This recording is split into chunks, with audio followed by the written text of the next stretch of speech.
नमस्कार।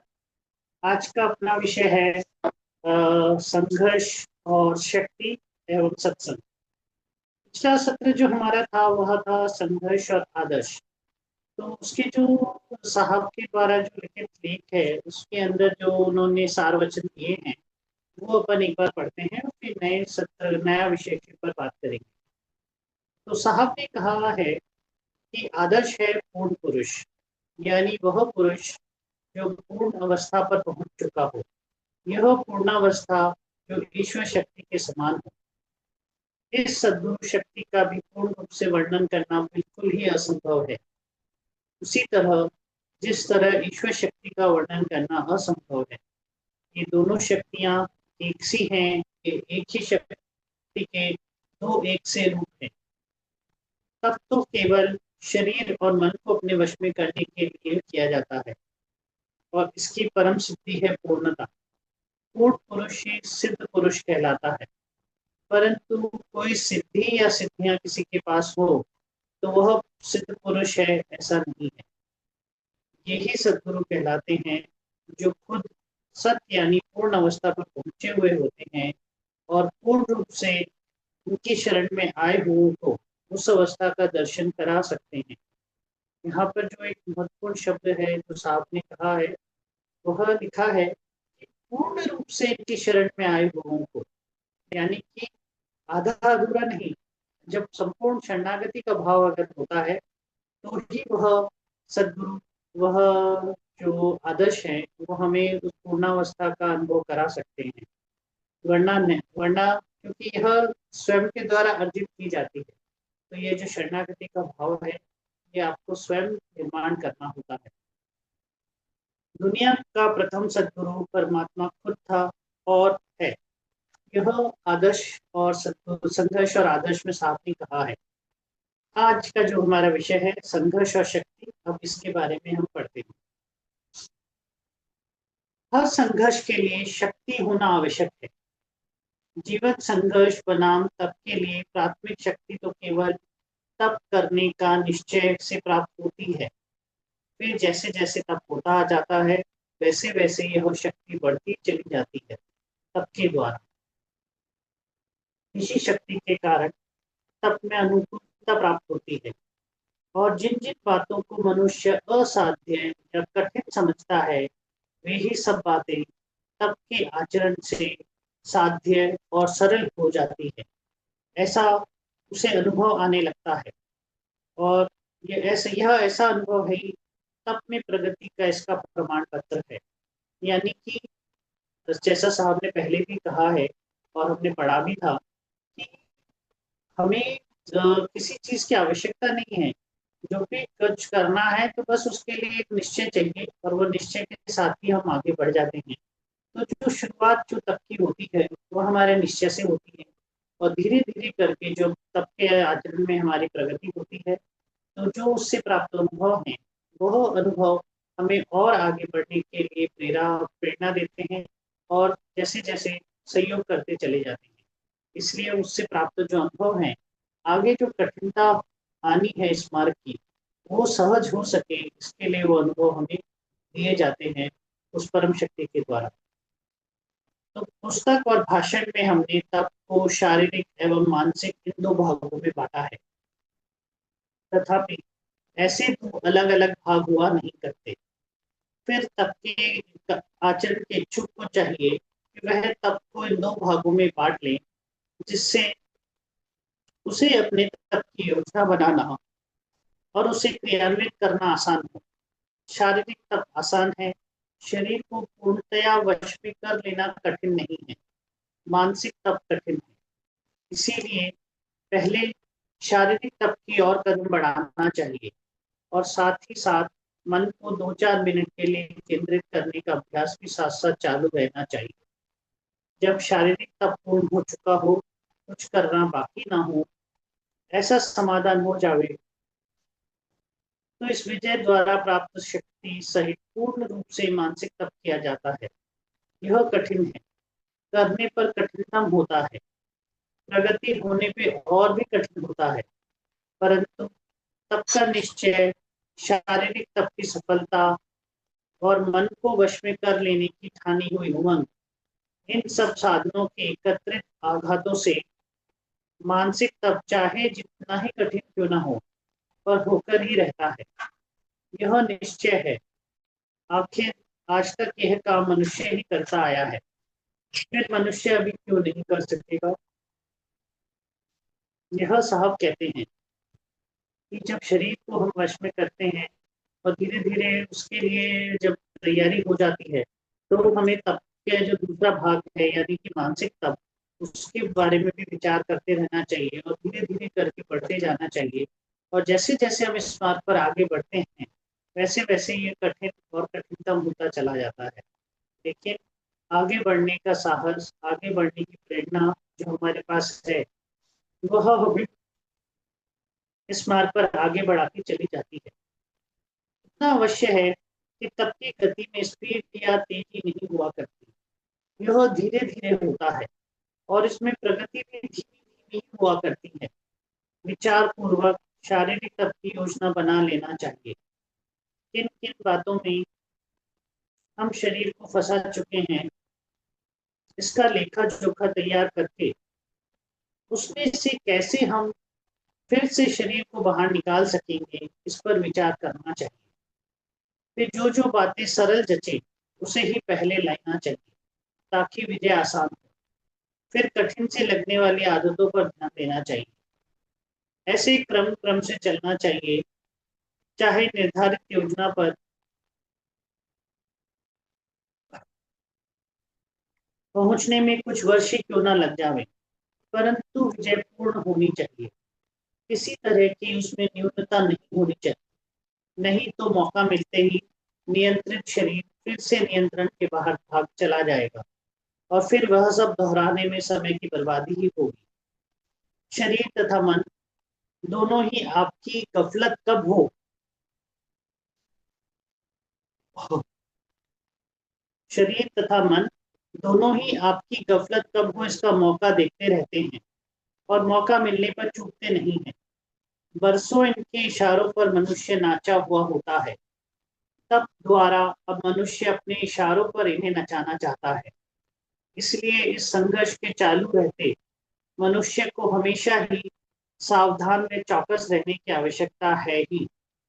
मनुष्य की असावधानी से फायदा उठाने में शरीर और मन कभी भी चूकेंगे नहीं। इसलिए तब धीरे धीरे हो, थोड़ा हो, परंतु पक्का हो। इसीलिए साहब बहुत सावधानी के साथ कह रहे हैं कि मनुष्य की असावधानी से फायदा उठाने में शरीर और मन कभी चूकेंगे नहीं। इसीलिए तब धीरे धीरे हो, थोड़ा हो, परंतु पक्का हो। शारीरिक तप में खाने पीने, पहनने ओढ़ने, बिछाने के जितने भी शरीर संबंधित पहलू हैं, उन सब में ही कटौती करना है। शरीर निर्वाह के लिए भोजन और उसे नंगा नहीं रखा जा सकता, इसलिए कपड़ा इतना ही उसे देना है। बाकी उसके जितने ठाट बाट तक अब तक आप निभाते आए हैं, उन सब से धीरे धीरे हाथ खींच लेना है। यही कारण है कि यह काम तेजी के साथ एकदम नहीं किया जा सकेगा। एकदम बहुत सारे नियम लाद लेने से असफलता की गुंजाइश ज्यादा रहती है। इसीलिए एक दो नियमों से शुरू करना चाहिए। कुछ काल बाद जब विश्वास हो जावे कि शरीर इन नियमों का अभ्यस्त हो चुका है, तब ही एक दो नियम अपनाना चाहिए। इस तरह तब करना भी आसान होगा और प्रभावी भी। यह याद रहे यह याद रखें कि यह काम आप सिर्फ अपने लिए ही कर रहे हैं, इसीलिए अपने नियमों का ढिंढोरा पीटने की जरूरत नहीं है। वैसे भी जो नियम एक मनुष्य के लिए शारीरिक तप हो सकते हैं, वे ही दूसरे मनुष्य को भी लागू होंगे, ऐसा नहीं है। शारीरिक तप से शरीर सक्षम और सशक्त पहलवानी नहीं तथा शुद्ध होगा, तभी वह मानसिक तप का काठिन्य बर्दाश्त करने के लायक हो सकेगा। साहब कहते हैं, वापस पढ़ते हैं भाग को। यह याद रखें कि यह काम आप सिर्फ अपने लिए ही कर रहे हैं। इसीलिए अपने नियमों का ढिंढोरा पीटने की जरूरत नहीं है। वे भी जो नियम एक मनुष्य के लिए शारीरिक तप हो सकते हैं, वे ही दूसरे मनुष्य को भी लागू होंगे, ऐसा नहीं है। शारीरिक तप से शरीर सक्षम और सशक्त पहलवानी नहीं तथा शुद्ध होगा, तब भी वह मानसिक तप का काठिन्य बर्दाश्त करने के लायक हो सकेगा, ऐसा साहब ने कहा है। शारीरिक तप शुरू करें, उसी दिन से सुबह शाम 2-5 मिनट के लिए मन को केंद्रित करने का अभ्यास भी शुरू कर देना ठीक रहता है। इसमें भी धीरे धीरे ही आगे बढ़ना होता है। मन को केंद्रित करने का अभ्यास शुरू करते ही वह झटका देकर भागना चाहता है, परंतु यह स्वाभाविक भी है। जिसके इशारे पर आप नाचते रहे हैं वह बंधे कैसे। परंतु अभ्यास दृढ़ निश्चय के साथ और ठीक समय पर नित्य ही चालू रहने से पहले जैसा झटका मन नहीं दे नहीं पाएगा। जब थोड़ा सा भी केंद्रित होने की और मन झुकने लगता है, ऐसा प्रतीत होने लगे, तब 5 से 10 मिनट तक समय बढ़ाया जा सकता है। फिर 15-20 मिनट, 20 से 20 मिनट, जितना भी ज्यादा अभ्यास को बढ़ा सके बढ़ाना है। यह सब है तो कठिन, परंतु करना है। समय असमय 24 घंटे हमेशा ही बगैर किसी कृति के या आसन के मन पूर्णतः आपके वश में ही रहे, तो यह जो साध्य करना है, उसी की प्रथम सीढ़ी 2-5 मिनट का अभ्यास है। यानी कि साहब ने बहुत स्पष्ट शब्दों में कहा है कि बहुत ज्यादा नियम एक साथ लेने की आवश्यकता नहीं है, बहुत सारा एक साथ ध्यान के लिए बैठने की आवश्यकता नहीं है। जब आप किसी 2-4 नियमों के आदि हो जाएं और 5-7 मिनट का ध्यान करने के आदि हो जाएं, तब आप उस समय को बढ़ाएं, जिससे कि आपके लिए बहुत सहज हो सके। यानी धीरे धीरे चलते जाना है। एकदम से बहुत कुछ करने की उम्मीद न करें। जैसे कि एक बहुत पुरानी कहावत भी है,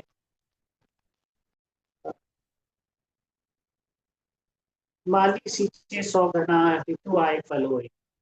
ऐसा जो कहा जाता है कि जब माली होता है, वह साल भर उस पेड़ को सींचता है, लेकिन जब ऋतु आती है तभी फल होता है।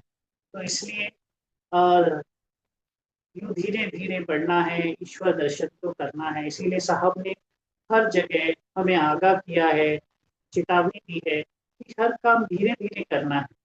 और ये धीरे धीरे का अपना महत्व इसलिए है क्योंकि अगर हम एक साथ बहुत कुछ करने का प्रयास करेंगे, तो शायद असफल होने की संभावना बहुत ज्यादा बढ़ जाती है। इसीलिए क्योंकि साहब का उद्देश्य यही है कि जो ईश्वर को हमसे अपेक्षित है, उस मार्ग पर चले।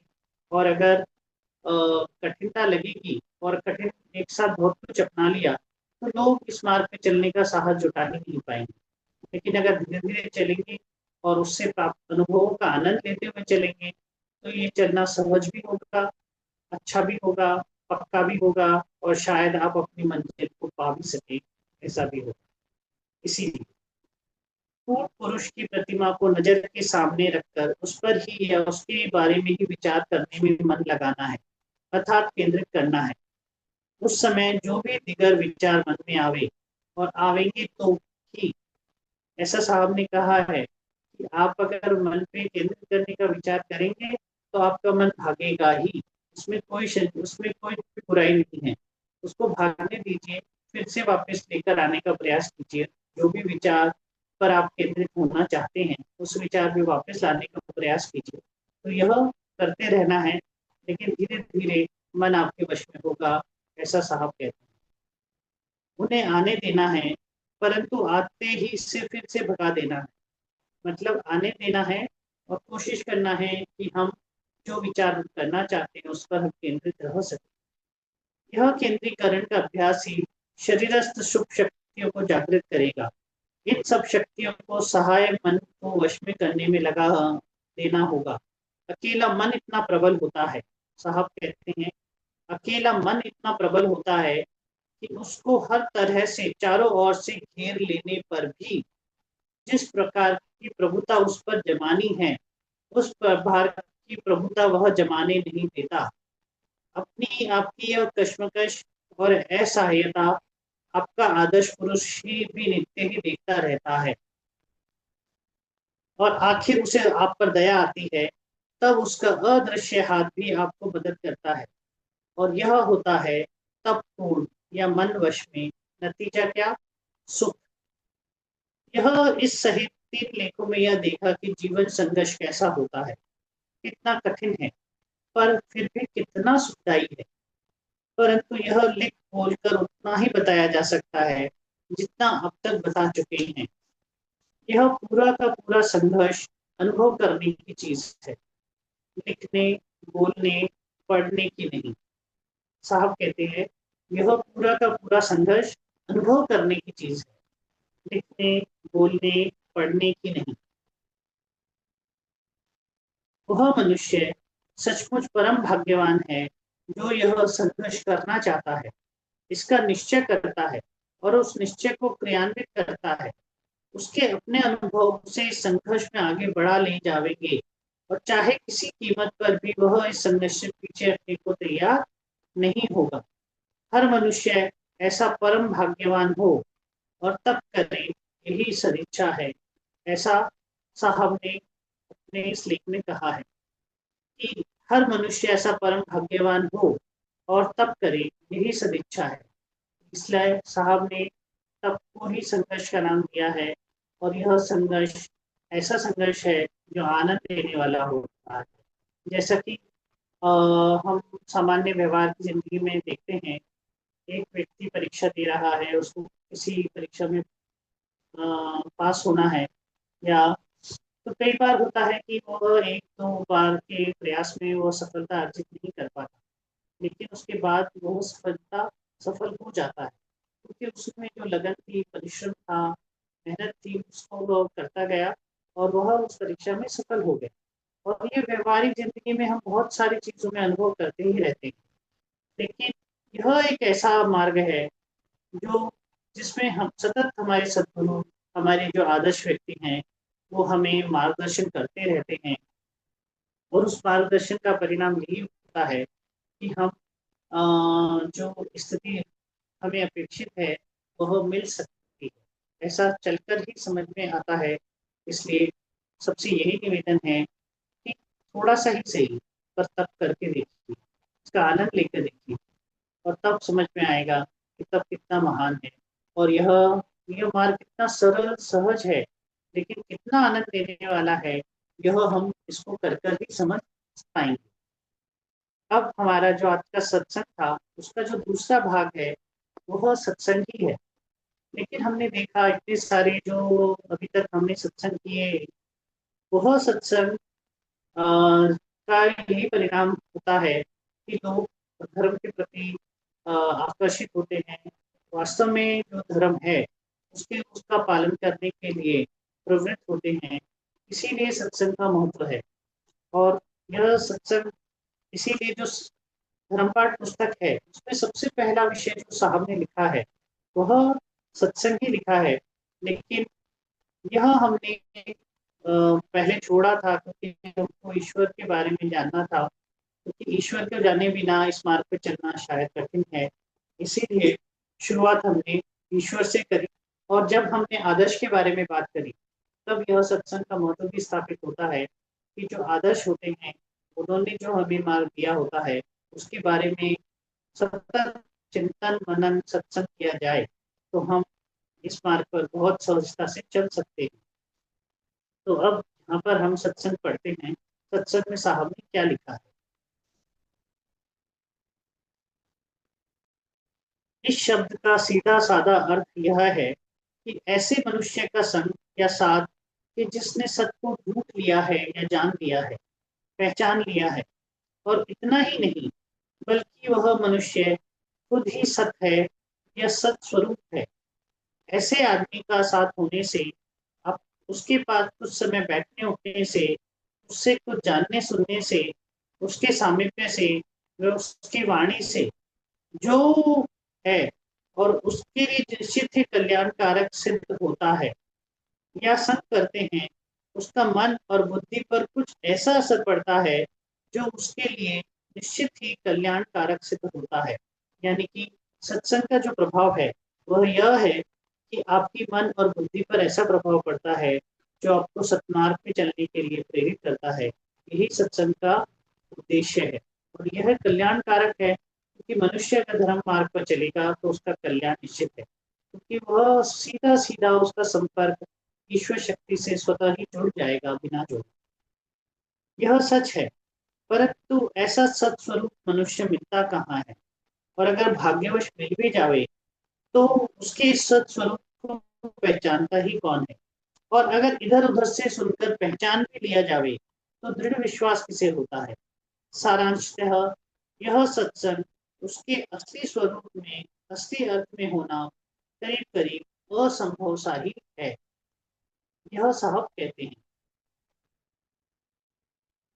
इसके बाद साहब कहते हैं, इसीलिए जो सत्संग का प्रचलित स्वरूप हम देखते हैं वह सिर्फ यह है कि किसी भजन प्रोग्राम में शामिल होना या कथा कथा कीर्तन सुनना या किसी पुस्तकी विद्वान का भाषण सुनना या किसी तथाकथित अथवा प्रसिद्धि प्राप्त महात्मा को घेर कर बैठे रहना इत्यादि अनेक प्रचलित सत्संग के उदाहरण दिए जा सकेंगे, जो परिणामतः सत्संग न सिद्ध होकर असत का संग ही सिद्ध हुआ करता है। जो परिणामतः सत्संग न सिद्ध होकर असत का संग ही सिद्ध हुआ करता है। इसलिए कि ऐसे कार्यक्रमों में शामिल होने से पहले और कार्यक्रम समाप्त होने के बाद मनुष्य के मन अथवा बुद्धि में कोई भी रत्ती भर भी फर्क नहीं पड़ता। शुद्ध एवं सत्य विचारों का प्रवर्तन उसमें नहीं हो पाता। तो फिर इन सब कार्यक्रमों को सत्संग कहें कैसे। नाटक सिनेमा देखने में जैसे मनुष्य कुछ घंटों के लिए सांसारिक खेड़ों से मुक्ति सा अनुभव करने लगता है, बिल्कुल वही प्रकार ऊपर बताए तथा कथित सत्संग कार्यक्रमों में है, कम ज्यादा कुछ भी नहीं। उल्टा ये सत्संग कार्यक्रम अधिकांशतः स्वार्थ प्रेरित या अथवा स्वार्थ प्रसारित होते हैं, और कभी कभी कहीं कहीं तो स्वार्थ का प्रमाण इतना अधिक होता है कि घृणा तक होने लगती है। फिर कल्याण कहाँ, ऐसा साहब कहते हैं, फिर कल्याण कहाँ। और मनुष्य की आंतरिक प्रवृत्ति तो कल्याण शोधक है, चाहे उसमें यह प्रवृत्ति उसकी आयु में जल्दी या देर से जागृत हो। मगर जहाँ कहीं वह सत्संग की भावना से प्रेरित होकर जाता है मगर जहाँ कहीं वह सत्संग की भावना से प्रेरित होकर जाता है वहाँ उसे सत्संग ही तो नहीं मिलता, और इस कारण उसकी पिपासा शांत नहीं हो पाती। ऐसा साहब कहते हैं। आगे साहब ने लिखा है, इसीलिए तो सत्संग की हमें फिर अधिक सरल और समझ में आने वाली यह परिभाषा मिली कि ऐसे आदमियों का संग या साथ जो सबके सब रत सबको जानने की ढूंढने की उत्कंठा रखते हैं। ऐसे आदमी एक जगह एक ही प्रेरणा से बैठे तो वह सत्संग है। यह तो निर्विवाद सत्य है कि सत्य को जानने का एकमात्र एकमात्र एकमेव साधन धर्म है, और इस धर्म को जानना, इसको समझना और इस पर आपस में चर्चा करना यही सत्संग का कार्यक्रम हो सकता है। इस धर्म का प्रत्यक्ष आचरण करना यही इस सत्संग का प्राप्तव्य है। तो साहब ने कहा है, यह तो निर्विवाद सत्य है कि सत्य को जानने का एकमेव साधन धर्म है, और इस धर्म को जानना, इसको समझना और इस पर आपस में चर्चा करना यही इस सत्संग का कार्यक्रम हो सकता है। इस धर्म का प्रत्यक्ष आचरण करना यही इस सत्संग का प्राप्तव्य है। आचरण शुरू करने के बाद दिन दूने रात चौगुने आने वाले अनुभव, ये सत्संग की सिद्धि है। इन अनुभवों के बारे में इन आदमियों ने एक दूसरे को बताना, यह सत्संग की संघटना होकर एक अच्छे प्रकार का आज की दुनिया में अत्यंत आवश्यक ऐसा सत्संग निर्माण हो सकेगा जो निसंदेह आनंददायक है, आनंद प्रसारक भी हो सकेगा। ऐसी शुद्ध भावनाएं लेकर आप लोग सप्ताह में एक दिन एक समय एकत्रित हों, यही हार्दिक इच्छा। अ, यही सत्संग के बारे में साहब ने कहा है और कितना स्पष्ट कहा है कि सत्संग का जो प्रभाव हम देखते हैं या जिनको हम सत्संग का रूप देते हैं, वह सत्संग ऐसे है ही नहीं जिनमें सत्संग का प्रभाव दिखाई देता हो। इसीलिए यह देखने की आवश्यकता है। एक मिनट।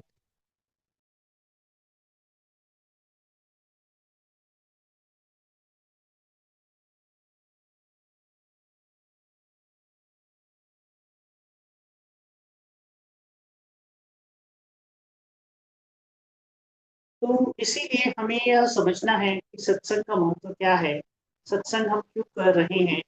और ये आज हमारा 19वां सत्र है, जिसमें हमने अभी तक बहुत सारे विषयों पर बात की है, जिसमें ईश्वर था, यज्ञ दान तप था। उसके अलावा श्री जी पर हमने सत्संग किया है, उनको जानने का प्रयास किया है। अब आज हमारा विषय जो साहब ने लिखा है वह उतना पढ़ना हो गया है। इसलिए आप में से जिसको भी कोई प्रश्न हो, इतने सारे अभी तक जो सेशंस हुए हैं उसके बारे में आप लोगों का अगर कोई प्रश्न है तो वह आप पूछ सकते हैं। एक चीज यह भी निवेदन आप लोगों से है कि आप जब भी कभी मौका मिले तो माधव आश्रम होकर आइए, आदरणीय संचालिका जी से मिलकर आइए, उनके उनका सानिध्य प्राप्त कर कर आइए। ये देखिए कि जो ये सत्संग की पूरी चेन है, यह उन्हीं की प्रेरणा से शुरू से स्टार्ट हुआ है।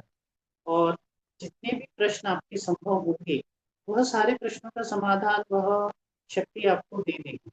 इसलिए एक ऐसा निवेदन कि जैसा कि हमने कहा, इसमें जैसा साहब ने लिखा है कि ऐसे मनुष्य का संग या साथ जिसने सत्य को ढूंढ लिया है या जान लिया है, पहचान लिया है, और इतना ही नहीं बल्कि वह मनुष्य खुद ही सत्य है या सत स्वरूप है। यह जो लाइन है, यह कितनी वहां पर जाने पर हमें समझ में आएगा, उनसे मिलने पर समझ में आएगा कि यह लाइन शायद कितनी सही है। और हमारे पास ऐसा उदाहरण है जो खुद इस अवस्था पर है और हम उस मार्ग पर ले जा सकते हैं। इसीलिए आप सबसे निवेदन यही है कि जरूर जाइए। और यह भी है कि आज आपके कोई भी प्रश्न हो, हमारे पास अभी करीब करीब 10 मिनट का समय है। इन 10 मिनट में जो भी इतने सारे विषय 19 सत्र हमारे हो चुके हैं, इन सत्रों में कहीं भी आपको ऐसा लगा हो कि आपका कोई सुझाव हो या आप कुछ प्रश्न पूछना चाहते हो, तो वह जरूर पूछे, ऐसा आपसे निवेदन है। जब तक हम जो सत्संग के विषय में साहब ने सार वचन कहे हैं वह हम पढ़ लेते हैं। सत्संग के विषय में जो सार वचन है वह साहब कहते हैं, अनेक प्रचलित संघ के उदाहरण सत्संग के उदाहरण दिए जा सकेंगे जो परिणामतः सत्संग न सिद्ध होकर असत का संग ही सिद्ध हुआ करते हैं। और मनुष्य की अत्यंत स्वाभाविक प्रवृत्ति तो कल्याण शोधक है, और यह स्वाभाविक प्रवृत्ति ही उसे असली सत्संग की ओर झुकाती है। सत्संग अर्थात ऐसे आदमियों का संग या साथ जो सबके सब सत्य को जानने की ढूंढने की उत्कंठा रखते हो। यह तो निर्विवाद है, इस सत्य को जानने का एकमेव साधन धर्म है। यह साहब ने धर्म पाठ पुस्तक में लिखा है। और इसके आगे का जो सत्र है वह हम कर्म पे करेंगे बात, जो बहुत विस्तृत विषय है ये। कर्म सब समझते हैं बहुत आसानी से छोटा बच्चा भी कर्म के बारे में जानता है। हम सब उनको सिखाते हैं, सच बोलो, हिंसा मत करो, शौच का पालन करो। बहुत सारी चीजें हैं जो हमारे जीवन में हम अपने बच्चों को देते हैं, या लेकिन शायद हम स्वयं ही उसका पालन नहीं करते हैं। इसलिए कथनी और करनी में बहुत अंतर है। इसलिए कोशिश करना है कि सबसे अच्छा अगर किसी को सिखाने का तरीका है तो वह सिखाने का तरीका एक ही हो सकता है, पहले खुद वह आदर्श प्रस्तुत करे। और जब वह आदर्श प्रस्तुत करेगा तो शायद शब्दों की आवश्यकता कम रह जाती है, व्यक्ति का आचरण ही उसके बारे में दूसरों को शिक्षा देता है। तो इसीलिए आप सबसे बहुत बहुत धन्यवाद। आज का सत्र हम चाहें तो 2 मिनट और रुक सकते हैं। अगर आपके कोई प्रश्न है, कोई सुझाव है, आप लोगों को यह सत्संग का कार्यक्रम कैसा लगता है, इसके बारे में अगर कोई कुछ कहना चाहता हो, तो यहाँ पर कौन-कौन उपस्थित हैं? मनीष जी उपस्थित हैं, महेश जी हैं। आप में से कोई भी कुछ प्रश्न पूछना चाहे, तो वह पूछ सकता है।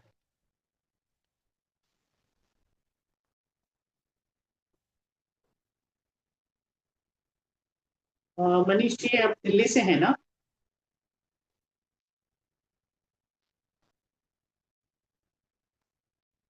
हेलो। जी, मेरा आवाज़ आ रहा है?